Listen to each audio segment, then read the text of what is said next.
সমস্যার সুফল মেলে। যে কোনো সমস্যার সঠিক জ্যোতিষ বিচার ও প্রতিকারের মাধ্যমে সমাধানে এক ও অনন্য মাতৃসাধক জ্যোতিষী শ্রী দেবরাজ শাস্ত্রী। তার মহাশক্তি কবজে যে কোনো সমস্যার দ্রুত সমাধান করুন। মাতৃসাধক জ্যোতিষী শ্রী দেবরাজ শাস্ত্রী। নমস্কার। ঠেলায় না পড়লে বিড়াল গাছে ওঠে না, একটা গান আছে না? তা আজকে এই জায়গাটাই বলছি যে ঠেলায় পড়লেই কিন্তু বিড়াল গাছে ওঠে, নইলে কিন্তু ওঠে না। এটা কাদের উদ্দেশ্যে বলছি? যারা দূর দূরান্ত থেকে অনুষ্ঠান দেখছেন আর তারা জিজ্ঞেস করেন স্যার অমুক জায়গায় বসে না, অমুক জায়গায় বসে না, তাদের উদ্দেশ্যে এই কথাটা বললাম।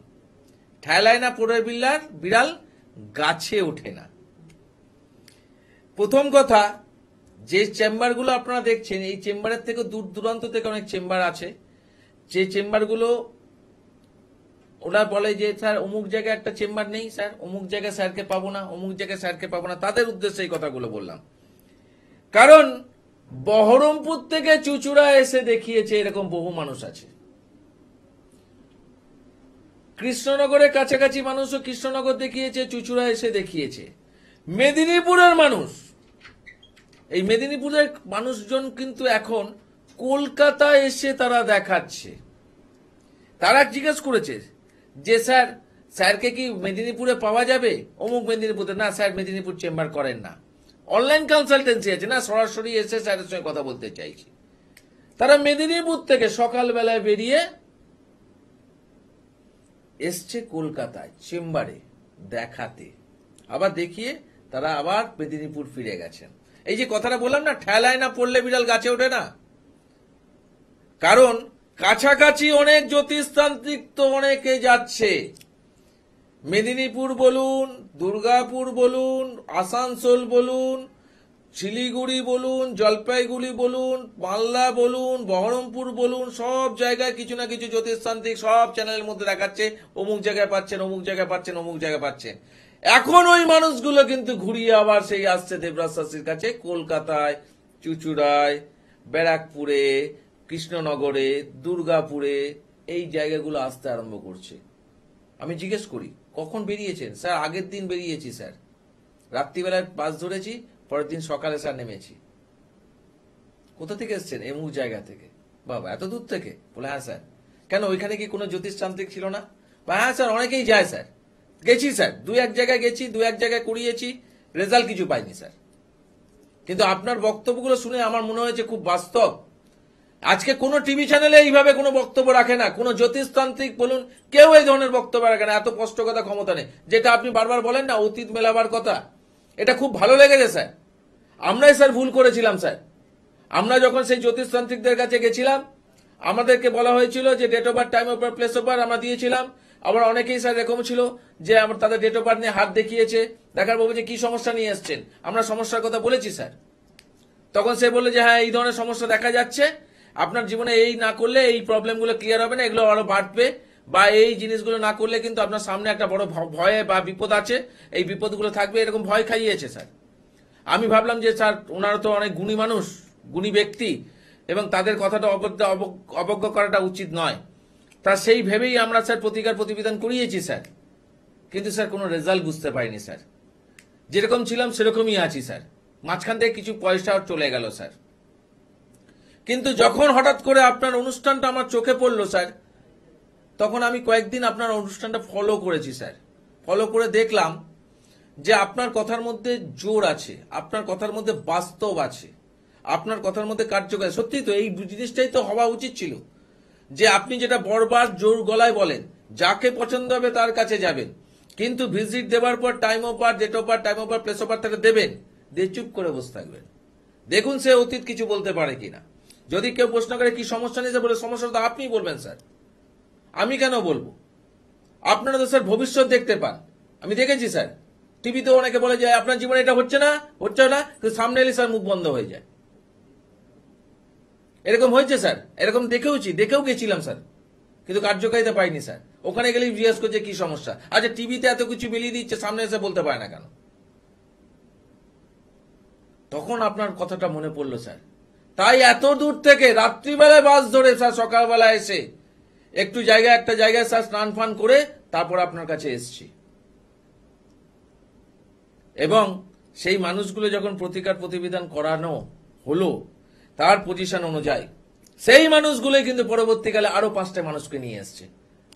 কোথাও না পেলে তুই চলে যায় অমুক জায়গায়, আমি নিয়ে যাচ্ছি। তখন বলে স্যার এটা আমার পাড়ার লোক স্যার, আমি তাকে জোর করে নিয়ে এসেছি। যে ও বলেছিল স্যার ফালতু, আমি বলেছিলাম তুই স্যারের কাছে চ, দেখ স্যার কি করে, তুই কিছু বলবি না, স্যার সব তোকে বলে দেবে। এতটাই কনফিডেন্স সেই ব্যক্তিরও হয়ে গেছে।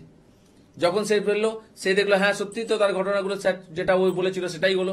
স্যার সবকিছু ঘটনা বললেন, মেলানোর পরে তখন বললেন যে এই সমস্যাটা তোমার জীবনে চলছে, প্রয়োজন হলে তুমি প্রতিকার করো। ভয় খাওয়ালেন না স্যার। সেই ব্যক্তিও কিন্তু আজকে স্যার ভালো আছে।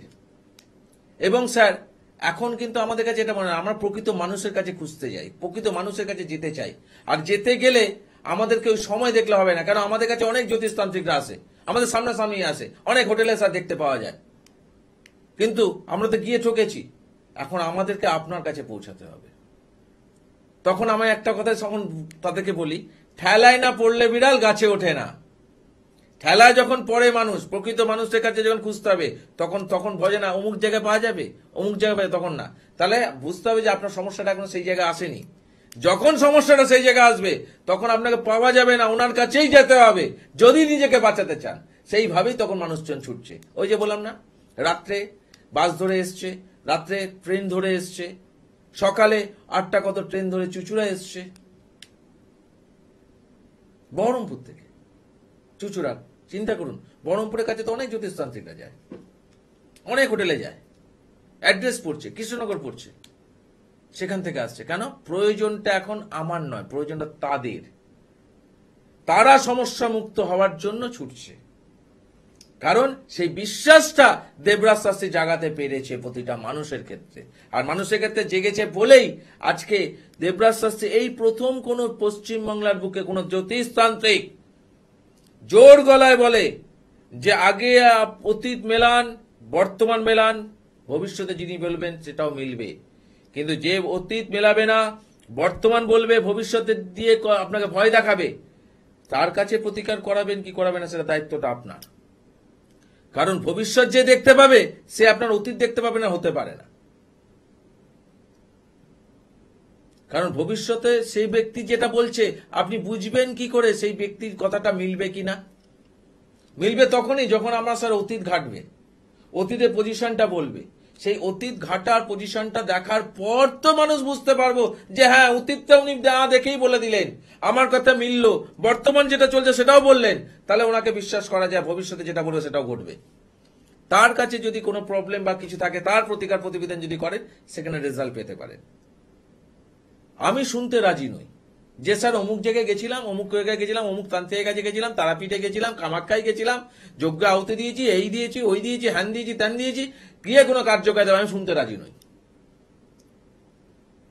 আমি শুনতে রাজি নই। কেন? পারে জ্যোতিষশাস্ত্র, পারে তন্ত্রশাস্ত্র, প্রকৃত ওয়েতে কাজটা করতে হবে। আর প্রকৃত ওয়েতে কাজ জানতে গেলে আপনারা বুঝবেন কি করে কে ব্যক্তি সঠিক বলছে, কে ব্যক্তি বলছে। তার জন্যই তো আপনাকে পরীক্ষা করার জন্যই তো আমি বলি এবার পরীক্ষার জায়গায় নিয়ে যান। যে আপনি টাকা দিয়ে, অর্থ দিয়ে, আপনি ভিজিট দিয়ে তাকে দেখাচ্ছেন, কারোর ক্ষেত্রে ভিজিট অনেকটাই ডবল অক্ষরে চলে যাচ্ছে, ভিজিট দিয়ে দেখাচ্ছে, তাহলে পরীক্ষাটা করুন। সেই ভবিষ্যৎ দেখতে পাচ্ছে, সে অতীত বলতে পারবে না কেন? অতীত এড়িয়ে যাচ্ছে কেন? অতীত দেখাচ্ছে না কেন? অতীতে আমার ঘটনাগুলোকে, আমার জীবনে যেটা ঘটেছে সেটা আমি জানি। আজকে মানুষ সচেতন হচ্ছে, মানুষ সচেতন হচ্ছে, প্রকৃত মানুষের কাছে এসে মানুষ কাজ পাচ্ছে। হ্যাঁ, দেবরাজ শাস্ত্রীর মতো যারা অতীত মেলাতে জানে, দেবরাজ শাস্ত্রীর মতো যারা ভবিষ্যতের বর্তমান কথা বলতে জানে, তারা ভবিষ্যতে যে জিনিসটা বলছে সেটাও মেলার সম্ভাবনাটা অনেকটা বেশি থাকে। কিন্তু যারা এড়িয়ে চলে যাচ্ছে তাদের ক্ষেত্রে কিন্তু কনফিউশন রয়েই গেল। আর এইখান থেকেই কিন্তু আজকে প্রতারণার শিকার অনেক মানুষজন হয়েছে, ভয় পাইয়েছে। স্যার এরকম হয়েছে স্যার, বাবা স্বামীর বয়স কত স্যার জিজ্ঞেস করেছে, বলছে এত বয়স। বলছে এত বয়স হয়ে গেল, একটু খেয়াল রাখবেন স্বামীর দিকে। আমার মনে হয় আপনার দিকটা প্রবলেম থেকে আপনার স্বামীর প্রবলেমটা বেশি দেখাচ্ছে, খুব ঘোরতর সমস্যা। ব্যাস, একটা ওয়াইফের ক্ষেত্রে যদি এ ধরনের কথা বলে তা তো ভয় পাওয়াইটাই কথা। আচ্ছা, এত কিছু বললাম, সেটা মেলাবো না কেন? পিছনটা মেলান না। আচ্ছা ঠিক আছে স্যার, আপনি তো স্বামীর ব্যাপারটা দেখতেই পেলেন, বললেন এত কিছু। আচ্ছা আমার স্বামীর ব্যাপারে পিছন দিকে কয়েকটা কথা বলুন তো, যেটা আমি একটু শুনতে চাই, সেগুলো মিলেছে, সেগুলো মেলাতে চাই, তাহলে তো আমি বুঝতে পারবো। ব্যাস ওইখানেই জ্যোতিষতান্ত্রিক আর্ধেক আটকে যাবে। আমি এই জন্য বলি না সবাইকে, সব জায়গায় যাবেন, সবার কাছে যাবেন, কিন্তু এই পদ্ধতিটাকে অ্যাপ্লাই করুন। দেখুন না, আপনারাই বলবেন যে স্যার দেবরাজ শাস্ত্রীর কথাটা একদম পারফেক্ট, এবং দেবরাজ শাস্ত্রীর কথা অনুযায়ী যারা যারা গেছেন এবং যেইভাবে বলেছে সেইভাবে করেছেন, তারা কিন্তু সঠিক মানুষের কাছে পৌঁছেছেন, সঠিক প্রতিকার করেছেন, রেজাল্টও পেয়েছেন। দেখুন না, মেলান না। তাই এই জন্য বললাম আমি শুনতে রাজি নয়। আজকে অত দূর দূরান্ত থেকে মানুষজন ছুটে আসছে কেন? কোথায় পাঁশকুড়া, কোথায় আপনার ওই যে সেই দীঘার ওখানে কি নামটা যেন, কাঁথি, এসব জায়গা তো চিনি না, ওইসব জায়গাগুলো থেকে কলকাতা ছুটে আসছে কেন? ওদের জায়গায় যায় না? জ্যোতিষতান্ত্রিকরা যায় না? যায় তো। গিয়ে তাদের কার্যকারিতা না পেয়ে, বিশ্বাস হারিয়ে আজকে দেবরাজ শাস্ত্রীকে ছুটে আসছে কেন? কিছু ভালো হবার জন্য, ভালো কিছু পাবার জন্য, ভালো কিছু একটু সুখে শান্তিতে থাকার জন্য, নিজের জীবনটাকে যাতে একটু ঠিকঠাক করতে পারি, সংসারটা যাতে একটু ভালো চালাতে পারি, ভালো পজিশনে যেতে পারি, সবাই তো এটাই চায় স্যার, এটার জন্যই ছুটে আসা।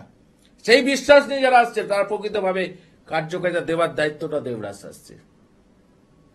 এইভাবেই কিন্তু কার্যকারী। তাই আমি প্রথম থেকে একটা কথা বললাম, ঠেলায় না পড়লে বিড়াল গাছে ওঠে না।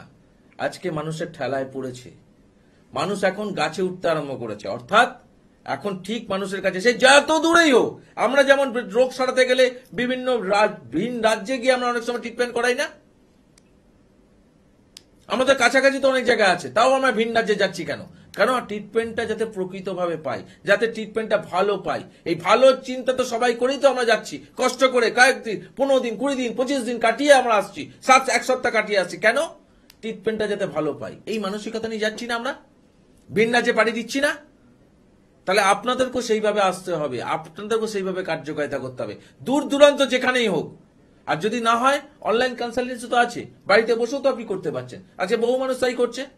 করছে না জলপাইগুড়ি থেকে, করছে না শিলিগুড়ি থেকে, বলছে না কুচবিহার থেকে, কুচবিহার থেকে অনলাইন কনসালটেন্সি করছে, তার প্রতিকার প্রতিবেদন তার জায়গায় চলে যাচ্ছে। কার্যকারিতা, আমার কাছে যিনি আসবেন তার কার্যকারিতা হবে। কিন্তু আমি প্রতিটা মানুষকে একটা কথাই বলি যে আপনি কিছু বলবেন না, বলবো আমি। যদি আপনি বলে দেন তাহলে আমার ভিজিট নিয়ে আমার কি প্রয়োজন ছিল? তাহলে আপনি সব বলে দেন, চুপচাপ বসে শুনি, তারপরে বলি হ্যাঁ দেখতে পাচ্ছি, এই প্রতিকার কোন কার্যকারিতা হয়ে যাবে। সে বিশ্বাসটা কোথা থেকে আসবে? বিশ্বাসটা আসবে যখন অতীত মেলাবো আপনার। হ্যাঁ স্যার ঠিকই বলছেন স্যার, এই জিনিসটা আপনার এই টাইমে থেকে বলেন, একদম ওই টাইমেই ঘটেছে, আমার মেলাতে হবে। তাহলে তো বুঝতে হবে যে এই মানুষটি সঠিক মানুষ, যার কাছে বিচারটা আমি ঠিকঠাক পেয়েছি। তাহলে বিচার যখন আমি ঠিকঠাক পেয়েছি, উনি যেভাবে আমাকে প্রোটেকশন করবে বা প্রোটেক্ট করবে প্রতিকারের মাধ্যমে, সেটাও কার্যকারিতা হবে, সেই বিশ্বাসও তখন জাগবে। আর সেটা করেই আজকে অবিশ্বাসে পরিণত ব্যক্তিকে বিশ্বাসে ফিরিয়েছে দেবরাজ শাস্ত্রী। আমি অহংকারের কথা বলছি না, এখানে আমার বংশ পরম্পরা রিলেটেড মহাশক্তি কবচের বিশাল অবদান আছে। আর আমি বলেছি সামনেই আসছে শ্রাবণ মাস, এই শ্রাবণ মাসে যারা আমার মহাশক্তি কবচ অনেকটা পাওয়ারফুল থাকে। কেন? আমি বারবার বলি যে আমার মন্দিরটা কিন্তু বাবার মন্দির। তারপরে শ্রাবণ মাসটা অনেকটা পাওয়ারফুল থাকে। যারা মনে করছেন প্রকৃতভাবে প্রকৃত বিচার চাইছেন, প্রকৃতভাবে নিজের সমস্যা থেকে মুক্ত করতে চাইছেন, তাদের জন্য এই দুটো ফোন নাম্বার আছে, ফোন করে জেনে নিন। আগে থেকেই বললাম কোথায় কিভাবে পাবেন, সেটা নিচ থেকে যাচ্ছে, যাদের সুবিধা অনুযায়ী হবে। আর যারা দূর দূরান্ত থেকে আছে, যদি আসতে পারেন তো দেখে নিন কোনটা আপনার জন্য কাছে হবে। কেন? আমি প্রথমেই বলেছিলাম, ঠেলায় না পড়লে বিড়াল গাছে ওঠে না। তা আজকে সেই বলেই আজকের মতো অনুষ্ঠান শেষ করছি। আবার দেখা হবে ঠিক একই সময় একই টাইমে। আজকের মতো বিদায়, নমস্কার।